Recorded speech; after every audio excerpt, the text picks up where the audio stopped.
Green revolution अपने लिए अगर अपन हिस्ट्री में चले जाएं, एक फ्यूचर है एग्रीकल्चर बहुत हाई लेवल तक हो चुका है। राइस और व्हीट के अंदर मैकेनाइजेशन बहुत हाई है कि पूरा एग्रीकल्चर रोबोट के बेस पर हो जाए कि अब वो अभी इसको शायद अडॉप्ट नहीं कर सकते मेरे हिसाब से। उसने छोटे छोटे छोटे अपने चैनल्स खोल रहा है ताकि जो मार्जिनल फार्मर हैं उनका एक ग्रुप बन सके। One district one product boost कर रहा है तो one block one product also boost करेगा। और मेरे हिसाब से जो ये ग्रीन रेवोल्यूशन आया वो सिर्फ फार्मर्स की एक बेसिक नीड्स ही पूरी हो पाई है सिर्फ। अब गवर्नमेंट फोकस कर रही है कि मैन्युफैक्चर जो सेक्टर है ना वो हाई लेवल पे बुस्ट करे। किसी भी स्टेट में 15% से ज्यादा डिपेंडेंसी नहीं है, किसी भी स्टेट में। फ्यूचर ऑफ एग्रीकल्चर अगर अपन पास्ट में चले जाएं अपनी हिस्ट्री में, तो हिस्ट्री में ड्रॉट्स, जो सूखा पड़ गया था, एकदम अकाल आ गया था, वो भी एक तरीके से ग्रीन रेवोल्यूशन अपने लिए अगर अपन हिस्ट्री में चले जाएं, एक फ्यूचर है एग्रीकल्चर का।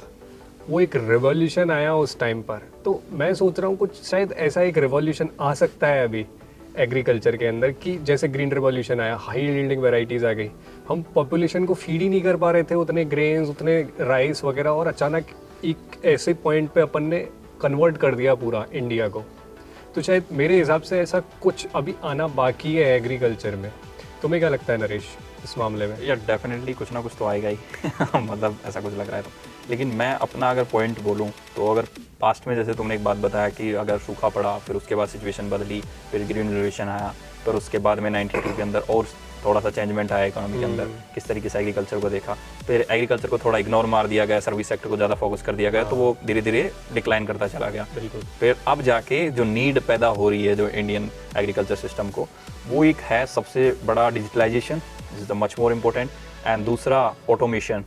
अब ऑटोमेशन का भी एक सबसे बड़ा फैक्टर है कि फ्यूचर में वो कैसे चेंज जाएगा। मतलब सबसे बड़ा उसका ये है कि वो कैसे कैसे मतलब फ्यूचर में जाएगा। अगर हम देखें जैसे राइस का लेके और व्हीट का लेके, तो उसका अगर टेक्नोलॉजिकल फैक्टर देखें कि मैकेनाइजेशन कितना हो चुका है, तो उसका बहुत हाई लेवल तक हो चुका है। राइस और व्हीट के अंदर मैकेनाइजेशन बहुत हाई है, तो उसमें उस लेवल तक वो पहुंच चुका है। लेकिन अगर अन्य क्रॉप को देखें जैसे वेजिटेबल्स क्रॉप है, फ्रूट्स क्रॉप है, तो उनका मैकेनाइजेशन अभी भी इंडिया स्टिल फेस कर रहा है प्रॉब्लम को, का मैकेनाइजेशन उतना प्रोसेस में नहीं गया। हाँ, जैसे अभी गवर्नमेंट इनिशिएटिव्स भी ले रही है। इंटरनेशनल ईयर ऑफ मिलेट्स 2023 अभी चलाया, उसमें गवर्नमेंट ने कोशिश की थी कि थोड़ी बहुत क्रॉप डाइवर्सिफिकेशन हो जाए, लेकिन फिर भी मुझे नहीं लग रहा कि इतना कुछ हो पा रहा है कि क्रॉप डाइवर्सिफिकेशन कहीं आई है। देखो, क्रॉप डाइवर्सिफिकेशन एक अलग टॉपिक है। अगर हम उसमें बात करें तो वो सिर्फ अगर एक क्रॉप को लेके जाएं कि अगर हमें बदल बदल के क्रॉप लगानी है, दूसरी क्रॉप लगानी, एक साथ 4 से 5 हमने क्रॉप लगा दी, उसके बाद में अगर कोई चेंज आ रहा है तो डेफिनेटली हम देख सकते हैं कि अलग पर्सपेक्टिव। और जैसे तुमने अभी बोला कि ऑटोमेशन, एग्रीकल्चर के ऑटोमेशन आ रहा है, तो उसको अभी हम एक टर्म दे रहे हैं, जैसे कि प्रिसीजन फार्मिंग के टर्म यूज ले रहे हैं अपन उसको, कि पूरा एग्रीकल्चर रोबोट के बेस पर हो जाए कि अपने को ज़्यादा कुछ करने की ज़रूरत नहीं है। बस एक सॉफ्टवेयर इंस्टॉल किया और उसमें ही सारी चीज़ें आ रही हैं अपने पास। सोइल हेल्थ इतनी है, प्लांट के अंदर न्यूट्रिशन डेफिसिट हो रहा है। अभी तो क्या फार्मर्स को ऐसे देखना पड़ रहा है कि प्लांट की एक पत्ती को जैसे पीछे, तो इसको देखना पड़ रहा है कि अपने को इतनी न्यूट्रिएंट डेफिशिएट है, चेक करना पड़ रहा है। लेकिन मेरे हिसाब से फ्यूचर में जैसे जैसे ऑटोमेशन आएगा, जैसे जैसे एक सॉफ्टवेयर के बेस पर अपन मोबाइल में ही देख पाएंगे, और कहीं हद तक शायद ये जो आउट ऑफ कंट्रीज़ है वहाँ पर आ चुका है ऐसा कुछ। लेकिन अभी इंडिया में क्या है, स्मॉल और मार्जिनल फार्मर्स इतने हैं कि वो अभी इसको शायद अडॉप्ट नहीं कर सकते मेरे हिसाब से।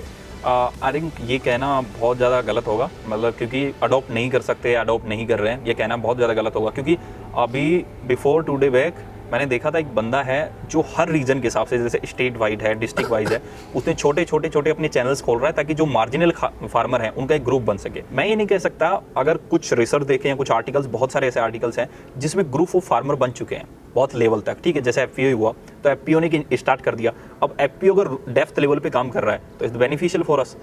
तीसरा पॉइंट मैं ये बताता हूँ कि जैसे वन डिस्ट्रिक्ट वन प्रोडक्ट आया, उसमें वन ब्लॉक वन प्रोडक्ट और आ चुका है, ठीक है। अगर यूपी का जो अगर एग्रीकल्चर मिनिस्ट्री की बात करें तो उसने क्लियरली कहा है कि हमारे one block one product also boost करेगा। अगर one district one product boost कर रहा है तो one block one product also boost करेगा। अब इसमें सेल्फ हेल्प ग्रुप जुड़ गया है। तो अगर गवर्नमेंट का बात करें तो वो वहां तक पहुंच रही है जहां तक उसे पहुंचना चाहिए, वो उन लोगों को इकट्ठा करने की कोशिश कर रही है। लेकिन कहीं अगर अपन लेगार्ड्स को देखें, लेगार्ड्स मतलब वो फार्मर्स जो कि अभी भी टेक्नोलॉजी का यूज़ नहीं कर रहे, तो उनके बारे में क्या कहोगे तुम? क्योंकि उनके पास तो अभी वो टेक्नोलॉजी है ही नहीं है। उनको ये भी नहीं पता कि कुछ ऐसा रोबोटेशन हो रहा है, ऑटोमेशन हो रहा है, कुछ सॉफ्टवेयर्स भी आ रहे हैं, कुछ ऑटोमेशन हो रहा है, कुछ हाई यील्डिंग वेराइटीज़ भी आ रही हैं। उनको इतना इन्फॉर्मेशन नहीं है, उनको सिर्फ इतना है कि उनकी बेसिक नीड्स पूरी हो जाए।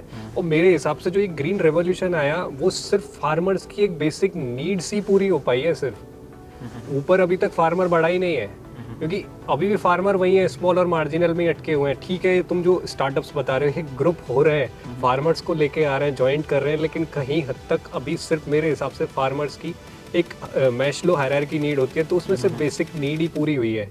उनकी ना ही सिक्योरिटी पूरी हो पा रही है अभी, वो अपनी फैमिली तक को फीड नहीं कर पा रहे पूरी तरह से। ठीक है, मैं एक अनदर एग्जांपल देता हूँ। टाइम्स न्यूज़ का एक आर्टिकल है, ठीक है, जिसमें से अगर पंजाब का देखूँ तो पंजाब में 24% डिपेंडेंट है उन एग्रीकल्चर पे, ठीक है। अगर सर्विस सेक्टर का बात करूँ तो 41% चला जाता है सर्विस सेक्टर में जो डिपेंडेंसी है, ठीक है। हरियाणा की बात करूँ तो वो भी एग्रीकल्चर की डिपेंडेंसी कम हो रही है, सर्विस सेक्टर की बढ़ रही है।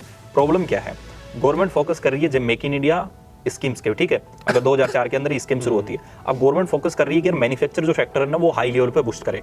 तो लेकिन अगर एग्रीकल्चर में हम फोकस करें तो जो लॉजिस्टिक डिपार्टमेंट है, पैकेजिंग डिपार्टमेंट है, उसका अभी तक भी उतना बूस्ट नहीं आया। किसी भी स्टेट में 15% से ज्यादा डिपेंडेंसी नहीं है, किसी भी स्टेट में। ये क्लियरली टाइम्स ऑफ आर्टिकल में तुम देख सकते हो, क्लियरली मेंशन है, किसी भी स्टेट में 15% से ग्रोथ नहीं है। ये सिंपली शो करता है कि किस चीज में ग्रोथ नहीं है, मैन्युफैक्चरिंग सेक्टर में। तो अगर मैन्युफैक्चरिंग ऐसा तो सेक्टर है नहीं कि सब चीजों में है। मैन्युफैक्चर सेक्टर एग्रीकल्चर के अंदर में, उसमें लॉजिस्टिक को जोड़ सकते हैं, पैकेजिंग जोड़ सकते हैं, पैकेजिंग का एक सस्टेनेबल वे जा सकता है, जिसमें हम बहुत पीछे हैं। हाँ, हम एग्रीकल्चर में वैल्यू एडिशन करके मैन्युफैक्चरिंग को बिल्कुल जोड़ सकते हैं, उसको बहुत हाई लेवल तक कर सकते हैं। एक डिपेंडेंसी प्रॉब्लम ये है कि अगर हम टच करें जैसे चाइना की और इंडिया का कंपेयर करें दोनों की मैन्युफैक्चरिंग सेक्टर में, तो इंडिया ना बहुत पीछे अभी भी। हाँ, ये बात सही ठीक है, क्योंकि इंडिया ने ना बहुत कोशिश की है कि हम उनको कैचअप कर पाए, लेकिन मेक इन इंडिया स्कीम के बावजूद भी उसको कैचअप नहीं किया है। इवन चाइना के पास उतनी मतलब जो अपन फार्मिंग लैंड है वो उतनी है ही नहीं चाइना के पास। ना ही फार्मिंग लैंड है चाइना के पास इतनी, ना ही इरिगेटेड लैंड है, फिर भी चाइना इतना आगे है और इंडिया बहुत पीछे है।